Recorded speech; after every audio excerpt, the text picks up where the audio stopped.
وَلَقَدْ يَسَّرْنَا الْقُرْآنَ لِلذِّكْرِ فَهَلْ مِن مُّدَّكِرٍ۔ اور ہم نے قرآن کو سمجھنے کے لیے آسان کر دیا، تو کوئی ہے جو سوچے سمجھے۔ صوت القرآن، قرآن کی آواز۔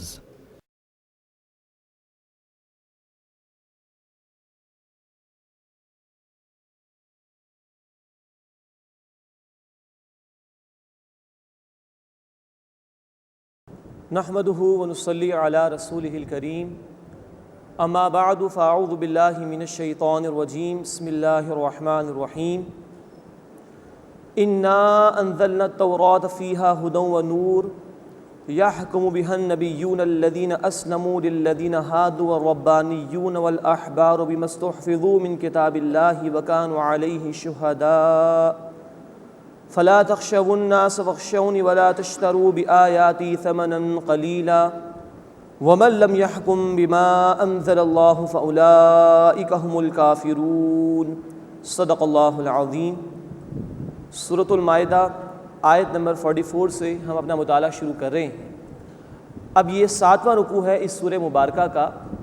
اس میں اللہ تعالیٰ نے شریعت کے احکامات کے نفاذ کے حوالے سے گفتگو ارشاد فرمائی ہے، اور مطالبہ بار بار یہ رکھا گیا ہے کہ اللہ رب العزت نے جو احکامات عطا فرمائے ہیں ان کا مقصد یہ ہے کہ ان پر عمل کیا جائے، ان کو معاشرے میں نافذ کیا جائے، اور جو لوگ ایسا نہیں کرتے عملی اعتبار سے وہ کفر کا اور شرک کا اور فسق یعنی اللہ کی نافرمانی کا ثبوت پیش کرتے ہیں۔ فرمایا کہ انا انزلنا التوراۃ فیہا ھدی ونور، بے شک ہم نے تورات نازل کی، اس میں ہدایت اور نور ہے۔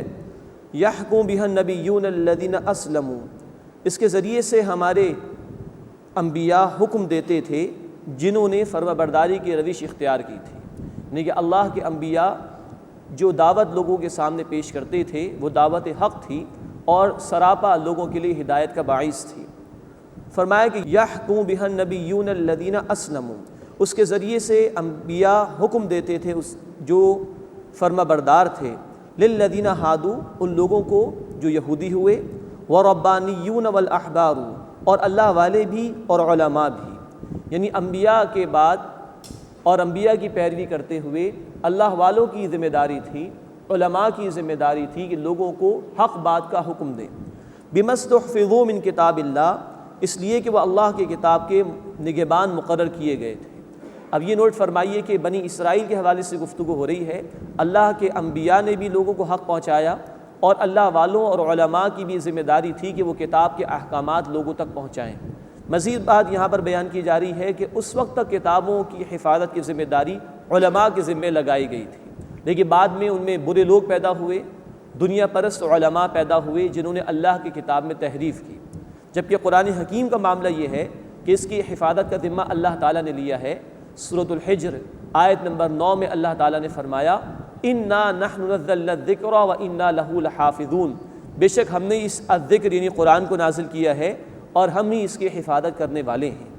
تو فرمایا کہ بما استحفظوا من کتاب اللہ، اس لیے کہ وہ اللہ کی کتاب کے نگہبان مقرر کیے گئے تھے، وکانوا علیہ شہداء، اور وہ اس پر نگران بھی تھے، یعنی اس کتاب پر وہ گواہ بھی تھے جو اللہ والے اور علماء تھے۔ فلا تخشوا الناس واخشون، بس تم لوگوں سے مت ڈرو اور مجھ ہی سے ڈرو۔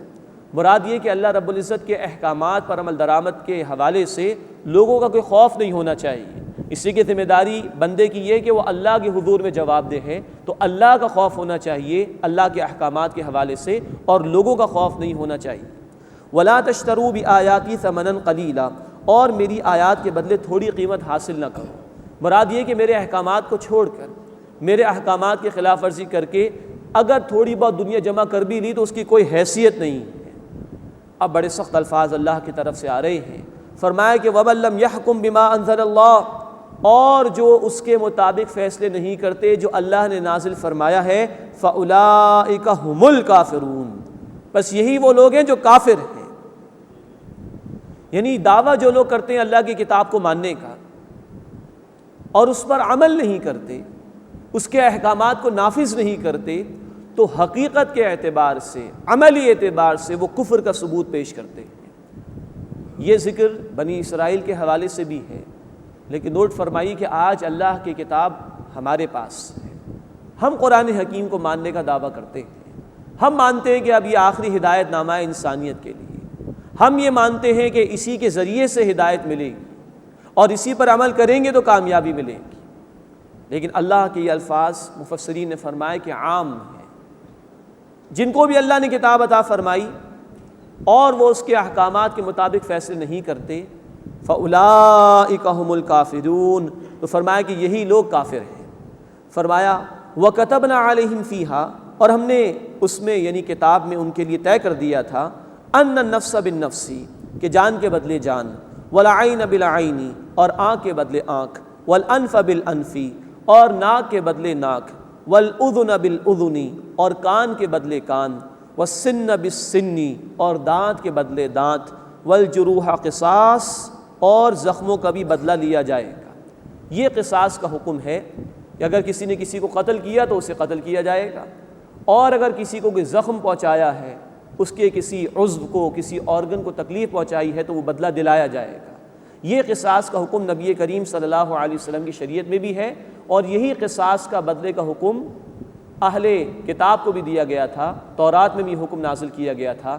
چنانچہ آج بھی book of Exodus chapter number 21 اس کی آیات 23، 24 اور 25 میں یہی الفاظ موجود ہیں کہ جان کے بدلے جان، آنکھ کے بدلے آنکھ، ناک کے بدلے ناک، کان کے بدلے کان، دانت کے بدلے دانت، اور زخموں کا بدلہ لیا جائے گا۔ تو یہ ہے الہی تعلیمات جو اللہ تعالیٰ نے انہیں بھی عطا فرمائی تھیں، اور اس شریعت میں بھی نبی کریم صلی اللہ علیہ وسلم کے ماننے والوں کو یہی احکامات قصاص کے حوالے سے دیے گئے ہیں۔ فمن تصدق به فهو کفارۃ اللہ، پھر جس نے معاف کر دیا تو وہ اس کے لیے کفارہ ہو جائے گا۔ یہ مقتول کے ورثاء کے لیے، یا جس کو کوئی نقصان پہنچایا گیا ہے وہ چاہے تو بدلہ لے سکتا ہے، اس کے لیے کہا جا رہا ہے کہ اگر اس نے معاف کر دیا فہو کفارۃ اللہ، تو وہ اس کے لیے کفارہ ہو جائے گا، اس کے یہ معافی اس کے گناہوں کا کفارہ ہو جائے گی۔ وَمَن لَّمْ يَحْكُم بِمَا أَنزَلَ اللَّهُ، اور جو لوگ اللہ کے نازل کردہ کلام کے مطابق فیصلے نہیں کرتے، فَأُولَٰئِكَ هُمُ الظَّالِمُونَ، پس وہی ظالم ہیں۔ نوٹ فرمائیے، ظلم کا لفظ قرآن حکیم میں عموماً آتا ہے شرک کے لیے۔ چنانچہ سورہ لقمان آیت نمبر 13 میں کہا گیا، ان الشرک لظلم عظیم، بے شک شرک عظیم ظلم ہے۔ تو یہاں فرمایا جا رہا ہے کہ جو لوگ اللہ تعالیٰ کے نازل کردہ کلام کے مطابق فیصلے نہیں کرتے، فَأُولَٰئِكَ هُمُ الظَّالِمُونَ، وہی ظالم ہیں، یعنی شرک کر رہے ہیں۔ اس سے ایک وقت میں کسی ایک اتھارٹی کے حکم پر ہی عمل ہو رہا ہوگا، یا تو اللہ کے احکامات پر عمل ہو رہا ہوگا، یا اللہ کے مقابلے میں کسی اور اتھارٹی کے، کسی اور مخلوق کے، کسی اور انسان کے حکم پر عمل ہو رہا ہوگا، یا کوئی نفس کی پرستش کر رہا ہوگا، یا کوئی شیطان کی پٹی پڑھائی گئی ہے اس پر عمل کر رہا ہوگا۔ تو یہ ہر اعتبار سے شرک کا معاملہ ہے۔ فرمایا وَقَفَّيْنَا عَلَىٰ آثَارِهِمْ عِیسَىٰ ابْنِ مریم، اور ہم نے عیسیٰ ابن مریم علیہ الصلاۃ والسلام وسلام علیہا کو ان کے نشان قدم پر بھیجا، مصدقا لما بین یدیہ من التوراۃ، وہ ان کی تصدیق کرنے والے تھے جو ان سے پہلے تورات میں سے نازل کیا گیا۔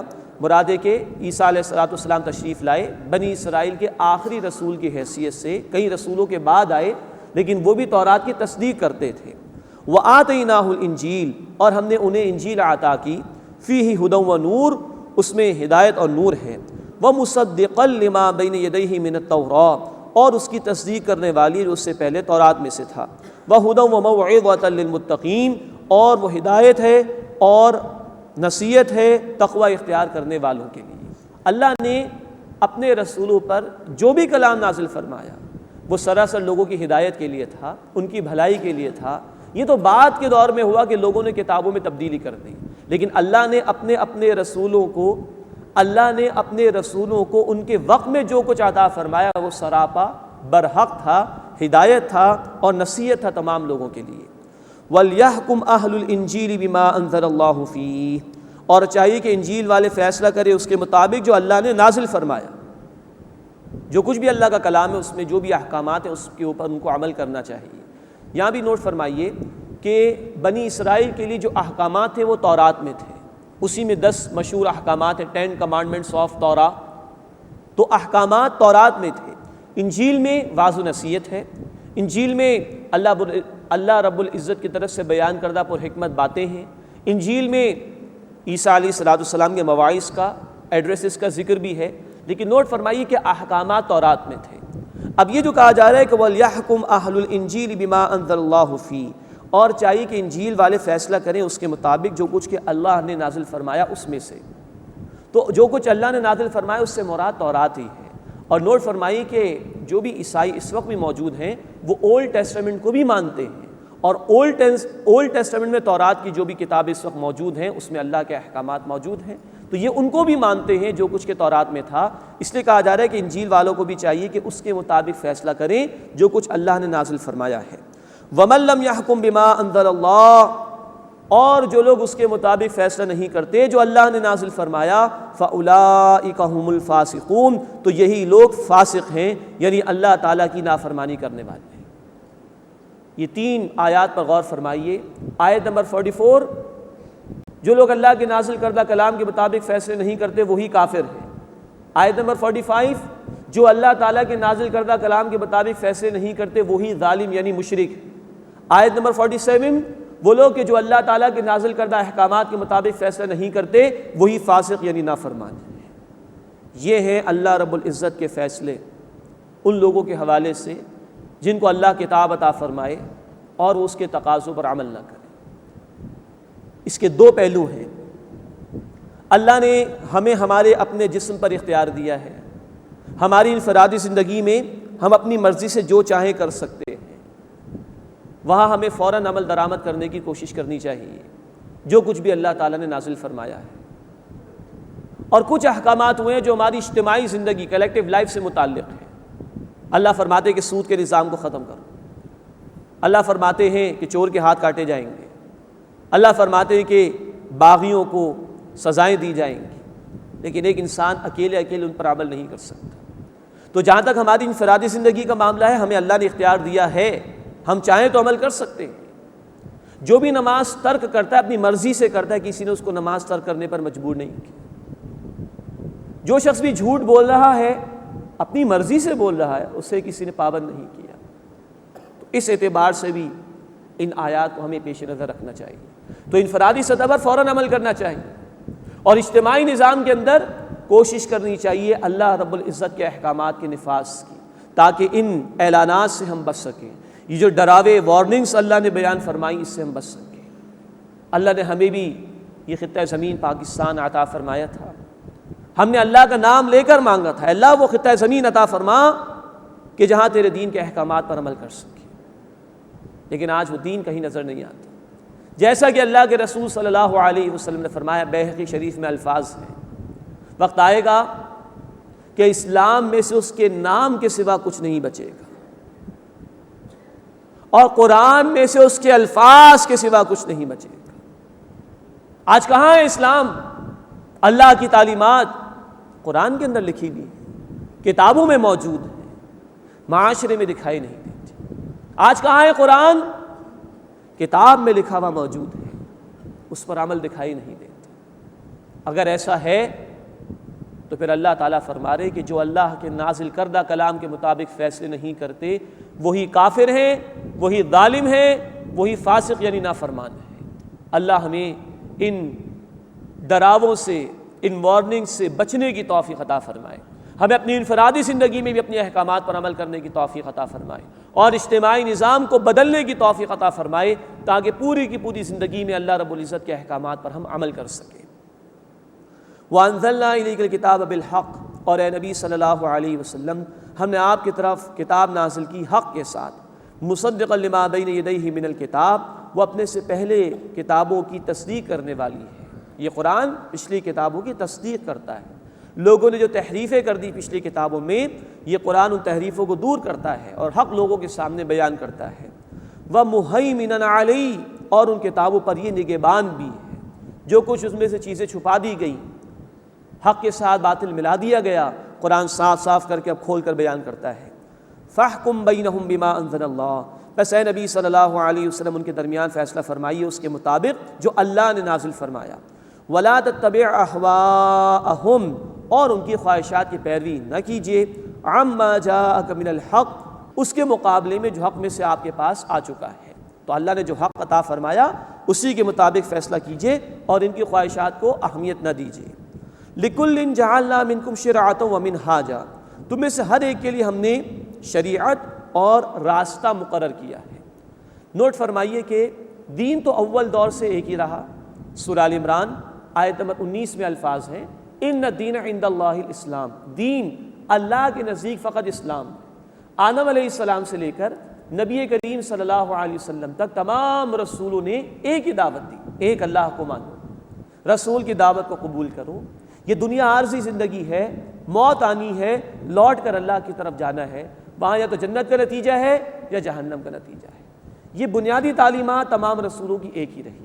ہاں شریعتوں میں فرق رہا ہے، احکامات کی عملی صورت میں فرق رہا ہے، نماز کی کیفیت میں، روزے کی کیفیت میں فرق رہا ہے، لیکن بنیادی تعلیمات تمام رسولوں کی ایک ہی تھیں۔ تو فرمایا کہ لِكُلٍّ جَعَلْنَا مِنْكُمْ شِرْعَةً وَمِنْهَاجًا، تم میں سے ہر ایک کے لیے ہم نے علیحدہ علیحدہ شریعت مقرر فرمائی، وَمِنْهَاجًا، اور راستہ مقرر فرمایا، روشن تعلیمات عطا فرمائی، وہ راستہ کہ جو حق کی طرف لے جانے والا ہے۔ وَلَوْ شَاءَ اللَّهُ لَجَعَلَكُمْ أُمَّةً وَاحِدَةً، اور اگر اللہ چاہتا تو تمہیں ایک ہی امت بنا دیتا، وَلَٰكِن لِيَبْلُوَكُمْ فِي مَا آتَاكُمْ، لیکن وہ چاہتا ہے کہ تمہیں آزمائے اس میں جو اس نے تمہیں عطا فرمایا ہے۔ اللہ تعالیٰ نے امتحان کے لیے دنیا میں بھیجا ہے، زبردستی وہ کسی کو ہدایت نہیں دیا کرتا۔ اگر ایسا ہوتا تو امتحان کا مقصد فوت ہو جاتا۔ تو فرمایا کہ نہیں، اللہ تعالیٰ چاہتا ہے کہ تمہیں آزمائے اس میں جو کچھ اس نے تمہیں عطا فرمایا۔ فَاسْتَبِقُوا الْخَيْرَاتِ، بس تم بھلائیوں کے کاموں میں آگے بڑھنے کی کوشش کرو۔ دین اللہ نے عطا فرما دیا، تعلیمات واضح ہیں، احکامات واضح ہیں، تو اختلافات میں پڑھنے کے بجائے، فضول بحثوں میں پڑھنے کے بجائے جو حق آ چکا اسے قبول کرو اور بھلائی کے معاملات میں، نیکیوں کے معاملات میں آگے بڑھنے کی کوشش کرو۔ اِلَى اللَّهِ مَرْجِعُكُمْ جَمِيعًا، تم سب کو اللہ ہی کی طرف لوٹ کر جانا ہے۔ فَيُنَبِّئُكُم بِمَا كُنتُمْ فِيهِ تَخْتَلِفُونَ، پھر وہ تمہیں بتا دے گا اس کے بارے میں جو کچھ تم اختلاف کیا کرتے تھے۔ وَأَنِحْكُم بَيْنَهُم بِمَا أَنزَلَ اللَّهُ، اور اے نبی صلی اللہ علیہ وسلم ان کے درمیان فیصلہ فرمائیے اس کے مطابق جو اللہ نے نازل فرمایا۔ وَلَا تَتَّبِعْ أَهْوَاءَهُمْ، اور ان کی خواہشات کو اہمیت نہ دیجیے۔ وَاحْذَرْهُمْ، اور ان سے ہوشیار رہیے۔ أَن يَفْتِنُوكَ عَن بَعْضِ مَا أَنزَلَ اللَّهُ إِلَيْكَ، کہ کہیں وہ آپ کو ہٹا نہ دے کسی ایسے حکم سے جو اللہ نے آپ کی طرف نازل فرمایا۔ اب یہ اہل کتاب میں سے یہود و نصارہ کے حوالے سے ہوشیار رہنے کی تلقین کی جا رہی ہے۔ خطاب ہو رہا ہے رسول کریم صلی اللہ علیہ وسلم سے، لیکن ہدایت دی جا رہی ہے مسلمانوں کہ دیکھو ان کے برغلاوے میں نہ آ جانا، کہیں تمہیں یہ حق سے دور نہ کر دیں، تو چوکنے رہو ان کے حوالے سے۔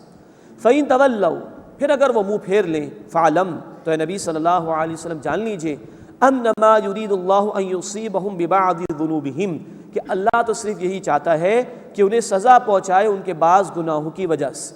وَإِنَّ كَثِيرًا مِنَ النَّاسِ لَفَاسِقُونَ، اور ان میں سے اکثر لوگ نافرمان ہیں۔ أَفَحُكْمُ الْجَاهِلِيَّةِ يَبْغُونَ، کیا وہ جاہلیت کا حکم چاہتے ہیں؟ مراد یہ کہ اللہ کا حکم تو آ چکا، اللہ کی شریعت آ چکی، اللہ کے مطالبات واضح ہیں، اب اس کے مقابلے میں جو لوگ اعراض کر رہے ہیں، عقل کو ترجیح دینے کی کوشش کر رہے ہیں، خواہش نفس کی پیروی کرنا چاہ رہے ہیں، جن کی نگاہوں میں امیر کے لیے حکم الگ ہو، غریب کے لیے حکم الگ ہو، جن کی نگاہوں میں امیروں کے مفادات کو ملحوظ خاطر رکھنا تو صحیح ہو اور غریبوں کی کوئی پرواہ نہ ہو، کیا یہ ایسا جاہلیت کا حکم چاہتے ہیں؟ تو فرمایا افحکم الجاہلیت یبغون، کیا وہ جاہلیت کا حکم چاہتے ہیں؟ ومن احسن من اللہ حکما لقوم یوقنون، اور اللہ سے بہتر کون ہو سکتا ہے حکم دینے کے اعتبار سے ان لوگوں کے لیے جو یقین رکھتے ہیں۔ تو یہ ہے پورے کا پورا رکوع ہم نے دیکھا، 7واں رکوع سورۃ المائدہ کا۔ بار بار اللہ کے نازل کردہ کلام کے مطابق فیصلے کرو، جاہلیت کے حکم کی بات نہ کرو، سب سے بہتر حکم اللہ کا ہے، اس کو فالو کرو، اس کے مطابق عمل کرو، اس کے احکامات کو نافذ کرو۔ اور اگر ایسا نہیں ہو رہا تو عمل کے اعتبار سے یہ کفر ہے، شرک ہے، فسق ہے، اللہ کی نافرمانی ہے۔ اللہ ہمیں اپنے احکامات پر یقین عطا فرمائے اور ذاتی زندگی میں بھی ان پر عمل کرنے اور اجتماعی معاملات میں بھی ان احکامات کو نافذ کرنے کی توفیق عطا فرمائے۔ اس کے بعد اور ہدایات دی جا رہی ہیں اہل کتاب کے ضمن میں۔ مسلمانوں کو کہا جا رہا ہے کہ تمہاری دلی دوستیاں مسلمانوں کے ساتھ ہی ہو سکتی ہیں، تمہارے لیے جائز نہیں ہے کہ یہود و نصارہ سے دلی ہمدردی والی دوستیاں اختیار کرو۔ فرمائے کہ یا ایھا الذین آمنو، اے وہ لوگوں جو ایمان لائے ہو، لا تتخذوا الیہود والنصارى اولیاء، یہود و نصارہ کو دوست نہ بناؤ، بعضهم اولیاء بعض، ان میں سے بعض ایک دوسرے کے دوست ہیں لیکن تمہارے دوست نہیں ہو سکتے۔ ومن یتولہم منکم، اور تم میں سے جو ان سے دوستی اختیار کرے گا، فإنہ منہم، وہ انہی میں شمار ہوگا۔ ان اللہ لا یہدی القوم الظالمین، بے شک اللہ تعالیٰ ظالمین کی قوم کو ہدایت نہیں دیا کرتا۔ یہ بالکل واضح آیت اللہ تعالیٰ کی۔ یہ ایک اسلامک گورنمنٹ کے لیے جو بھی اس کی فارن پالیسی ہے اس کا بھی ایک اہم اصول ہے۔ مسلمانوں کی دلی ہمدردی والی دوستیاں، قلبی لگاؤ والی دوستیاں صرف مسلمانوں کے ساتھ ہو سکتی ہیں۔ غیر مسلموں سے اس سے سلوک کرنے کی تلقین ہے، ان کو دین کی طرف بلانا ہے تو افہام و تفہیم کے لیے اچھا سلوک کیا جائے، تجارت بھی کی جا سکتی ہے، لیکن قلبی لگاؤ والی دوستی جس میں انسان اپنا راز بھی دوسرے کے ساتھ شیئر کرتا ہے، دوسرے سے اپنے معاملات کے اندر مشورے بھی لیتا ہے، اپنے منصوبے سے بھی ان کو آگاہ کرتا ہے، ایسی دوستی مسلمانوں کے لیے صرف جائز ہے کہ وہ مسلمانوں سے کر سکتے ہیں، کفار سے نہیں کر سکتے۔ یہاں یہود و نصارہ سے اس قسم کی دوستی کی ممانعت کی گئی۔ فرمایا کہ جو ان سے دوستی اختیار کرے گا وہ انہی میں شمار ہوگا۔ یہ بڑے خطرناک الفاظ ہیں اللہ کی طرف سے۔ ایمان کا مطالبہ یہ کہ جڑے رہو ایمان والوں کے ساتھ۔ اور آگے چل کر ہم دیکھیں گے اسی سورہ مبارکہ آیت نمبر 81 میں، اسی سورہ مبارکہ میں آیت نمبر 81 میں بتایا جا رہا ہے کہ اگر اللہ پر ایمان ہو تو کافروں سے دوستیاں نہیں ہو سکتی۔ تو گویا یہود و نصارہ سے دوستیاں کرنا یہ ایمان کے خلاف ہے۔ یہ ہے جو رہنمائی یہاں پر دی جا رہی ہے۔ فرمایا بعضهم اولیاء بعض، ان میں سے بعض کے دوست ہیں۔ اس آیت کے اس حصے کے متعلق نوٹ فرمائیے، یہ ایک بہت بڑی پیشن گوئی تھی اللہ رب العزت کی جو اس دور میں ہمارے سامنے آئی ہے۔ ورنہ تو قرآن کہتا ہے اسی سورہ مبارکہ میں آیت نمبر 14 اور آیت نمبر 64 میں کہ ان کے درمیان تو دشمنیاں ہیں، یہود و نصارہ کے درمیان، اہل کتاب کے درمیان، لیکن یہاں اس مقام پر کہا جا رہا ہے کہ ان میں سے بعض کے دوست ہیں۔ یہ پیشن گوئی اس معنی میں تھی کہ گزشتہ 20ویں صدی میں ہم نے دیکھا کہ پوپ نے، عیسائیوں کے بہت بڑے پوپ جن کا انتقال ہو گیا، یہودیوں کو معاف کر دیا اور ویٹیکن سے فتویٰ دے دیا گیا کہ یہود پر عیسیٰ علیہ السلام کو سوری دینے کا کوئی الزام نہیں ہے، اور یہ گٹھ جوڑ ان کا پیدا ہوا، اور سب سے بڑی ان کی مذہبی اتھارٹی نے یہودیوں کو بری الذمہ قرار دے دیا ان تمام سازشوں سے جو انہوں نے عیسیٰ علیہ السلام کے خلاف کی تھی۔ کہاں عیسائی عیسیٰ علیہ السلام کو اللہ کا بیٹا اور اللہ خدا مانتے ہیں، اور کہاں یہودی ان کو معاذ اللہ ثم معاذ اللہ ناجائز اولاد قرار دیتے تھے، معاذ اللہ۔ اور کہاں یہ دوستیاں کہ پوپ صاحب نے جو ہے وہ یہودیوں کو بالکل معاف کر دیا۔ اس دور میں یہ گٹھ جوڑ ہوا۔ اللہ کا کلام برحق، اللہ کے رسول صلی اللہ علیہ وسلم نے فرمایا، جامع ترمذی کی حدیث مبارکہ ہے، خبر ما بعدکم، اس قرآن میں تمہارے بعد کے لوگوں کی خبریں۔ یہ پیشن گوئی 20ویں صدی میں جا کے ہمارے سامنے آئی، ان کا گٹھ جوڑ ہمارے سامنے اس دور میں آیا ہے۔ ادروائز ان کے ہاں شدید دشمنی اور اختلافات رہے ہیں، جس کا ذکر اسی سورہ مبارکہ میں آیت نمبر 14 میں بھی ہے اور انشاءاللہ آیت نمبر 64 میں بھی آئے گا۔ فرمایا کہ یا ایھا الذین آمنوا، اے وہ لوگوں جو ایمان لائے ہو، لا تتخذوا الیہود والنصارى اولیاء، یہود اور نصارہ کو دوست نہ بناؤ۔ یہ دوست ہو ہی نہیں سکتے تمہارے، یہ تم سے راضی ہو ہی نہیں سکتے کبھی۔ چنانچہ ہم پڑھ چکے سورۃ البقرہ آیت نمبر 120 میں، لن ترضى عنك اليهود ولا النصارى حتى تتبع ملتهم۔ اے نبی صلی اللہ علیہ وسلم، اور آپ کے ذریعے سے مسلمانوں کو کہا جا رہا ہے، یہ یہود و نصارہ تم سے کبھی بھی راضی نہیں ہوں گے جب تک کہ تم ان کی ملت کی، ان کے دین کی پیروی نہ کرو۔ تو ان کی دوستیاں درست نہیں ہیں۔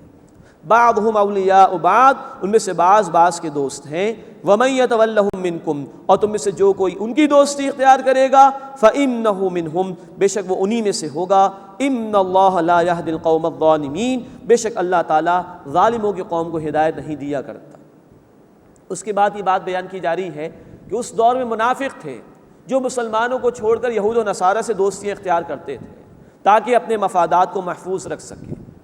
یہ آیات وہ آیات ہیں کہ جو قرآن حکیم کا زندہ اور جیتا جاگتا معجزہ ہمارے سامنے پیش کرتی ہیں۔ آج بھی وہ دور ہے، بعض لوگ وہ ہیں کہ جن کو اپنے مفادات زیادہ عزیز ہوتے ہیں، وہ مسلمانوں کو چھوڑ کر غیروں کو، یہود و نصارہ کو ترجیح دیتے ہیں۔ اس دور میں بھی کچھ ایسے لوگ تھے، قرآن نے کہا فَتَرَى الَّذِينَ فِي قُلُوبِهِم مَرَضٌ، بس اے نبی صلی اللہ علیہ وسلم آپ دیکھیں گے کہ جن لوگوں کے دلوں میں روگ یعنی بیماری ہے نفاق کی، یُسَارِعُونَ فِيهِم، وہ انہی میں دوڑتے چلے جاتے ہیں، انہی سے تعلقات قائم کرتے ہیں، یقولون کہتے ہیں نخشى ان تصیبنا دائرہ، ہمیں ڈر ہے کہ ہم پر گردش زمانہ نہ آ جائے، فعسى اللہ ان یأتی بالفتح، اب اللہ کا تبصرہ ہے تو قریب ہے کہ اللہ فتح لے آئے، او امر من عنده، یا اپنے پاس سے کوئی حکم لے آئے ان کو برباد کرنے کا، ان کو مٹانے کا، فیصبحوا علی ما اسروا فی انفسہم نادمین، تو وہ اپنے دلوں میں جو کچھ چھپاتے تھے اس پر پچھتاتے رہ جائیں گے۔ یہ کہا جا رہا ہے منافقین سے کہ تم جو ان سے دوستی اختیار کر رہے ہو اور سمجھ رہے ہو کہ تمہارے مفادات محفوظ ہو جائیں گے، تو ممکن ہے اللہ مسلمانوں کو فتح عطا فرما دے اور یہود اور نصارہ مغلوب ہو جائیں، جیسا کہ ہوا آگے چل کر، یا اللہ تعالیٰ کوئی اور فیصلہ فرما دے یہود و نصارہ کے حوالے سے، تو تمہارے ہاتھ پلے کچھ نہیں پڑے گا، تمہیں کچھ بھی حاصل نہیں ہو سکے گا۔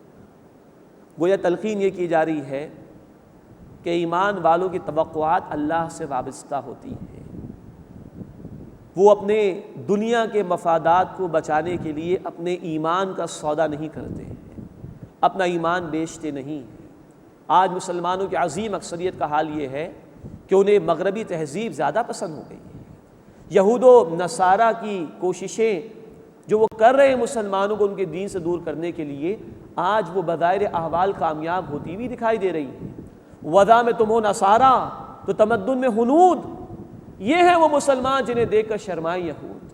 آج ہماری معاشرت، آج ہمارا رہن سہن، آج ہماری گیدرنگز بتا رہی کہ آج ہمارے عوام الناس کی عظیم اکثریت نے ان کی جو بھی سویلائزیشن ہے، جو بھی ان کی معاشرت ہے، اس کو اختیار کر لیا۔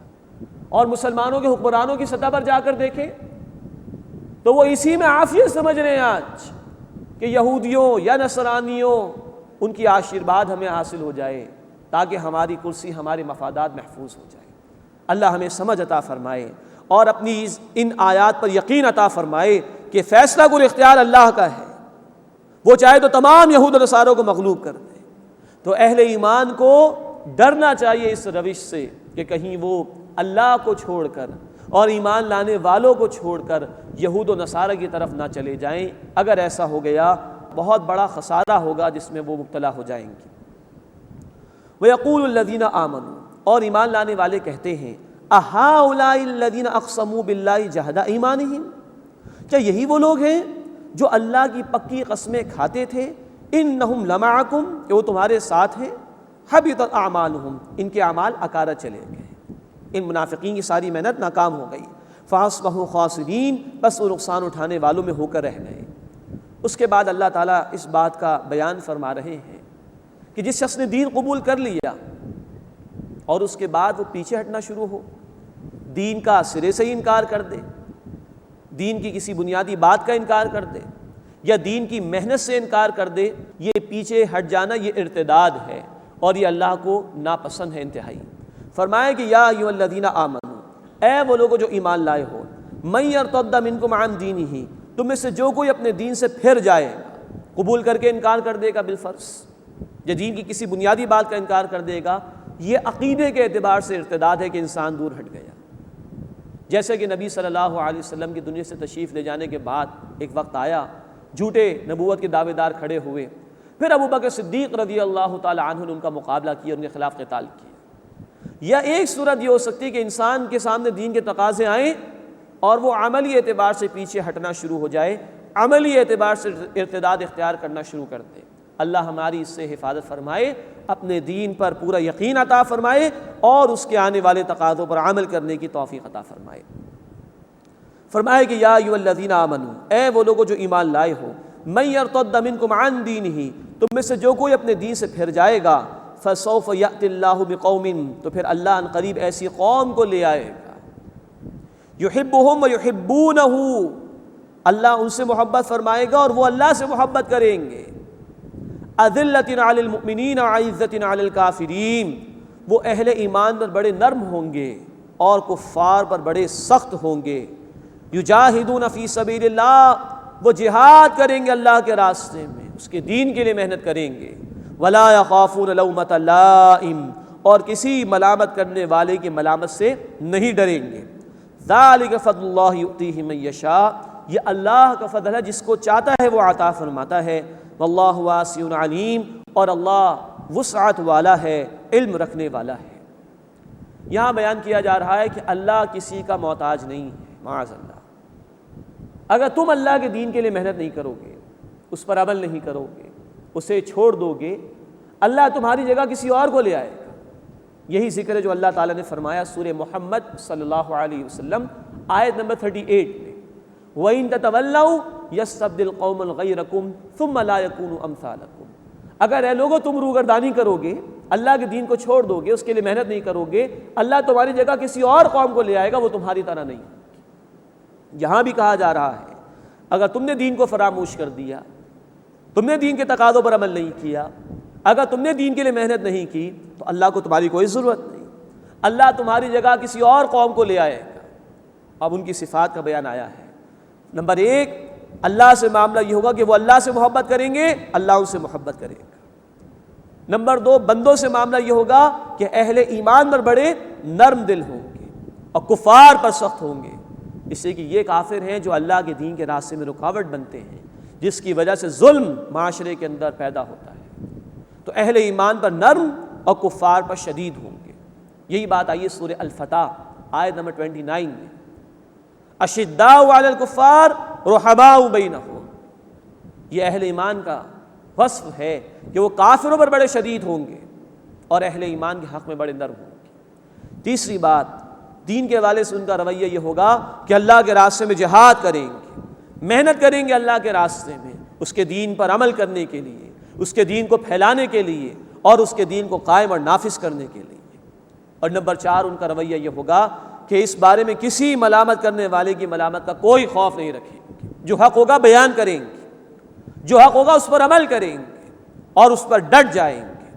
اللہ تعالی ہمیں صفات اختیار کرنے کی توفیق عطا فرمائے تاکہ ہم ارتداد سے بچ سکیں اور اللہ کے فضل کو حاصل کر سکیں۔ فرمائے کہ ذالک فضل اللہ، یہ ہے اللہ کا فضل، یؤتیہ من یشاء، جس کو چاہتا ہے وہ عطا فرماتا ہے، واللہ واسع علیم، اور اللہ وسعت والا، خوب علم رکھنے والا ہے۔ آیت نمبر 51 میں منع کیا گیا تھا یہود و نصارہ کی دوستی سے کہ وہ تمہارے دوست نہیں ہو سکتے۔ اب بتایا جا رہا ہے کہ تمہارے اصل دوست کون ہیں۔ فرمایا کہ انما ولیکم اللہ ورسولہ، بے شک تمہارے ولی، تمہارے دوست تو اللہ ہے، اللہ کے رسول ہیں صلی اللہ علیہ وسلم، والذین آمنوا، اور وہ ہیں کہ جو ایمان لائے۔ ایمان لانے والوں کا تعلق اللہ سے ہی ہوگا، ایمان لانے والوں کی وفاداری اللہ کے رسول سے ہوگی صلی اللہ علیہ وسلم، ایمان لانے والوں کا تعلق ہوگا، ان کی محبتیں ہوں گی، ان کی دوستیاں ہوں گی ایمان لانے والوں سے۔ اللہ ہمیں ان میں شامل فرمائے۔ الذین یقیمون الصلاۃ، وہ جو نماز قائم کرتے ہیں، ویؤتون الزکاۃ، اور زکوٰۃ ادا کرتے ہیں، وہم راکعون، اور وہ عاجزی اختیار کرتے ہیں، نماز ادا بھی کر رہے ہیں، زکوٰۃ بھی ادا کر رہے ہیں، لیکن اس کے ساتھ بھی عاجزی ہے، کوئی تکبر نہیں دلوں میں کہ ہم بڑے عبادت گزار ہو گئے، عاجزی ہے، نہ معلوم کہ اللہ قبول کرے کہ نہ کرے، ڈرتے رہتے ہیں عمل کرنے کے بعد بھی کہ کہیں یہ عبادات رد نہ ہو جائیں، تو عاجزی اختیار کرتے ہیں۔ فرمایا وَمَن يَتَوَلَّ اللَّهَ وَرَسُولَهُ، اور جو دوستی اختیار کرے اللہ سے اور اللہ کے رسول صلی اللہ علیہ وسلم سے، وَالَّذِينَ آمَنُوا، اور ان سے جو ایمان لائے، فَإِنَّ حِزْبَ اللَّهِ هُمُ الْغَالِبُونَ، تو یہ لوگ ہیں جو اللہ والے ہیں، یہ اللہ کا گروہ ہے، ان کے متعلق کہا گیا فَإِنَّ حِزْبَ اللَّهِ هُمُ الْغَالِبُونَ، بے شک اللہ کا گروہ ہی غالب ہونے والا ہے۔ اللہ ہمیں اس گروہ میں شامل فرمائے، اللہ سے، اللہ کے رسول صلی اللہ علیہ وسلم سے تعلق قائم کرنے کی توفیق عطا فرمائے، اہل ایمان سے دوستی اختیار کرنے کی توفیق عطا فرمائے، اور اپنے دین کے لیے محنت کرنے کی اللہ ہمیں توفیق عطا فرمائے۔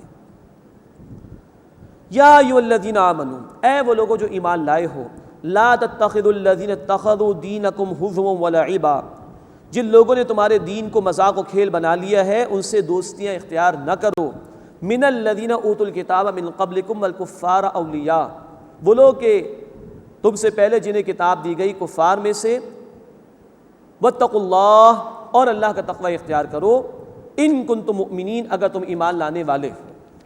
فرمایا کہ یا ایھا الذین آمنوا، اے وہ لوگوں جو ایمان لائے ہو، لا تتخذوا الذین اتخذوا دینکم ہزوا ولعبا من الذین اوتوا الکتاب من قبلکم والکفار اولیاء، تم سے پہلے جن لوگوں کو کتاب عطا کی گئی اور کفار کو دوست نہ بناؤ جنہوں نے تمہارے دین کو مذاق اور کھیل بنا لیا ہے۔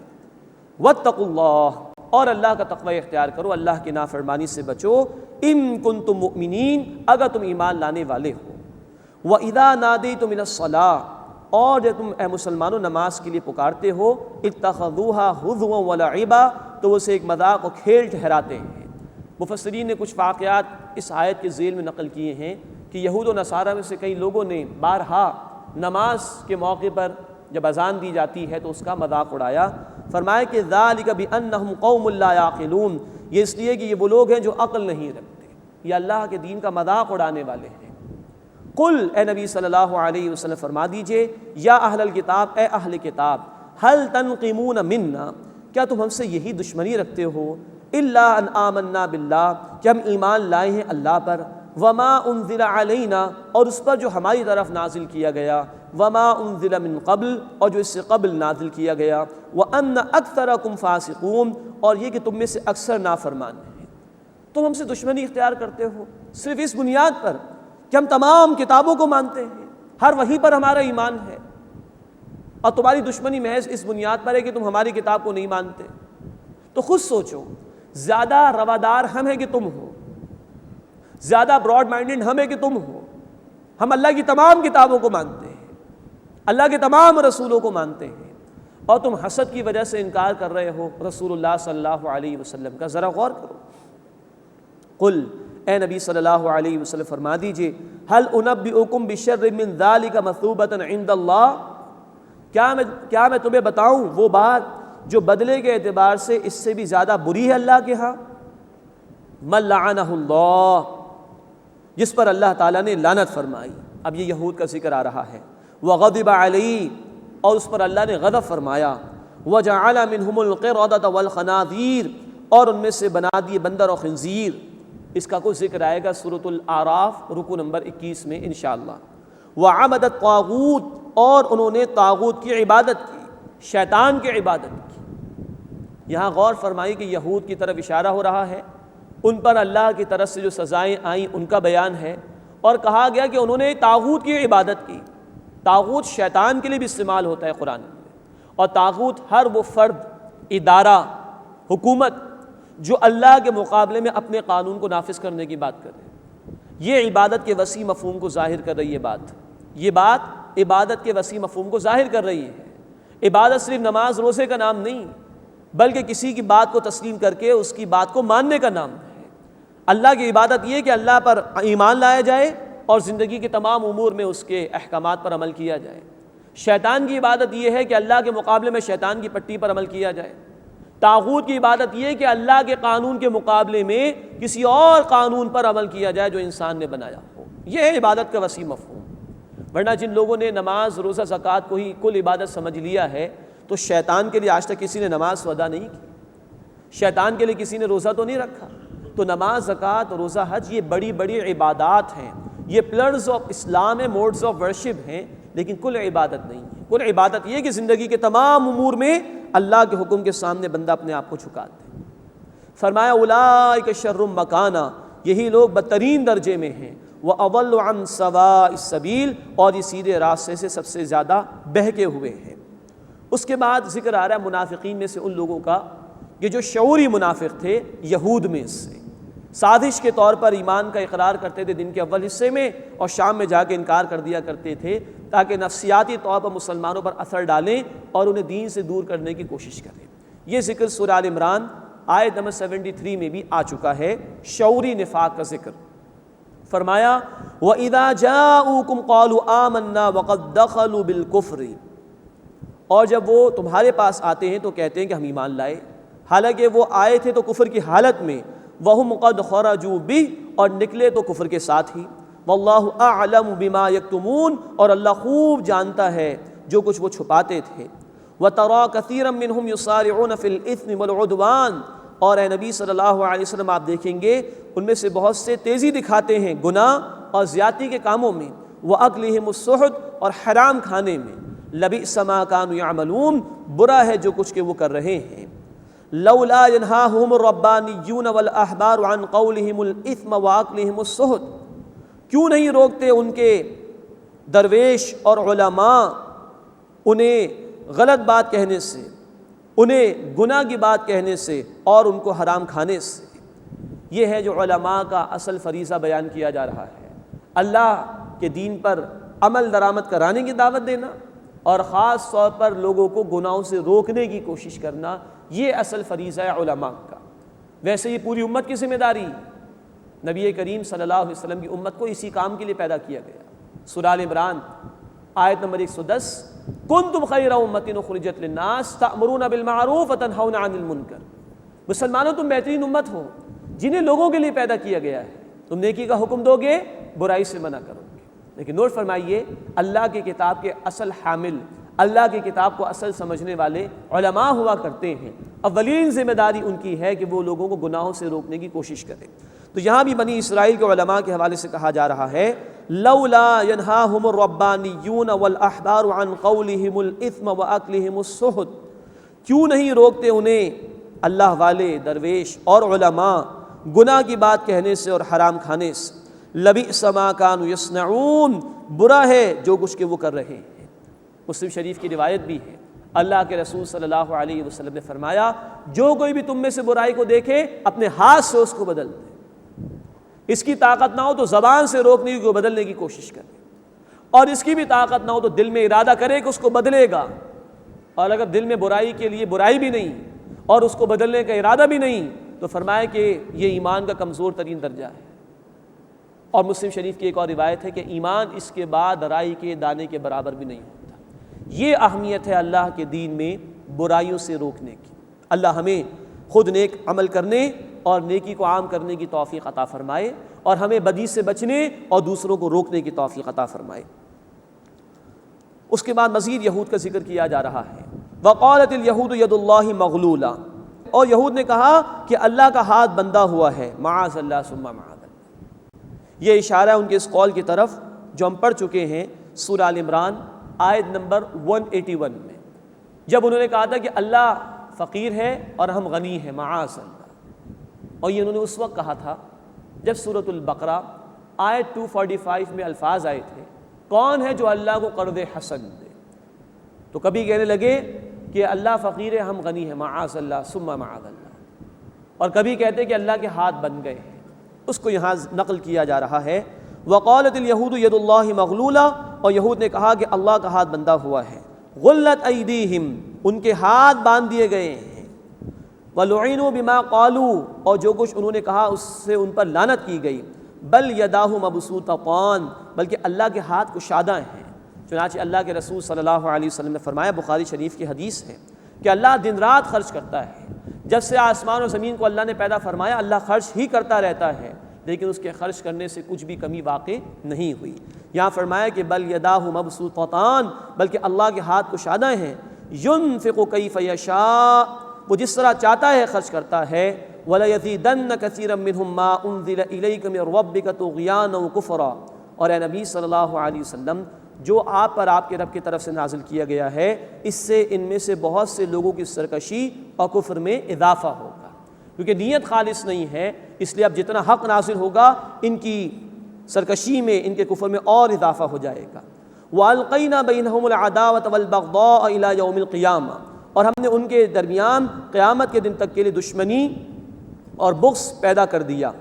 یہ اشارہ یہود کی طرف بھی ہے کہ ان کے آپس کے قبائل میں بھی اختلافات تھے، اور نبی صلی اللہ علیہ وسلم کے دور میں جب مسلمانوں نے ان کے مختلف قبائل کے خلاف اقدامات کیے تو ایک قبیلے نے کسی دوسرے قبیلے کی مدد نہیں کی۔ اور یہ اشارہ اہل کتاب کی طرف مجموعی اعتبار سے بھی ہے کہ ان کے درمیان برسہ برس تک اختلافات رہیں گے۔ چنانچہ 20ویں صدی میں ہم دیکھتے ہیں کہ ہٹلر نے 60 لاکھ یہودیوں کو قتل کیا تھا۔ یہ آپس کے ان کے اختلافات ہیں۔ مزید نوٹ فرمائیے کہ عیسائیوں کے اپنے درمیان میں اختلافات رہے ہیں، ان میں سے بعض کی کچھ کتابوں اور ان کے کچھ حصوں کو نہیں مانتے۔ آئرلینڈ کے اندر برسہ برس تک ان کے مختلف فرقوں کے درمیان جنگیں جاری رہیں۔ 2 عظیم جنگیں جو دنیا میں ہوئیں ان میں عیسائی ایک دوسرے کے مخالف بھی صف آرا رہے ہیں۔ تو فرمایا کہ وَأَلْقَيْنَا بَيْنَهُمُ الْعَدَاوَةَ وَالْبَغْضَاءَ إِلَى يَوْمِ الْقِيَامَةِ، اور ہم نے ان کے درمیان قیامت تک کے لیے دشمنی اور بغض پیدا کر دیا۔ كُلَّمَا أَوْقَدُوا نَارًا لِلْحَرْبِ، جب وہ لڑائی کے لیے آگ بھڑکاتے ہیں، یہ خاص طور پر اشارہ یہود کی طرف۔ کئی جنگیں جو مشرکین نے لڑی انہوں نے ہی بھڑکانے کی کوشش کی تھی، خاص طور پر غزوہ احزاب کے موقع پر بھی انہوں نے سازش کی۔ فرمایا کہ جب وہ لڑائی کی آگ بھڑکاتے ہیں اطفاء اللہ اسے بجھا دیتا ہے۔ وَيَسْعَوْنَ فِي الْأَرْضِ فَسَادًا، اور وہ زمین میں فساد مچاتے ہوئے دوڑتے ہیں۔ وَاللَّهُ لَا يُحِبُّ الْمُفْسِدِينَ، اور اللہ تعالیٰ فساد کرنے والوں کو پسند نہیں کرتا۔ اللہ اپنی آیات کا ہمیں فہم عطا فرمائے اور ان کے تقاضوں پر عمل کی توفیق عطا فرمائے۔ وآخر دعوانا ان الحمد للہ رب العالمین۔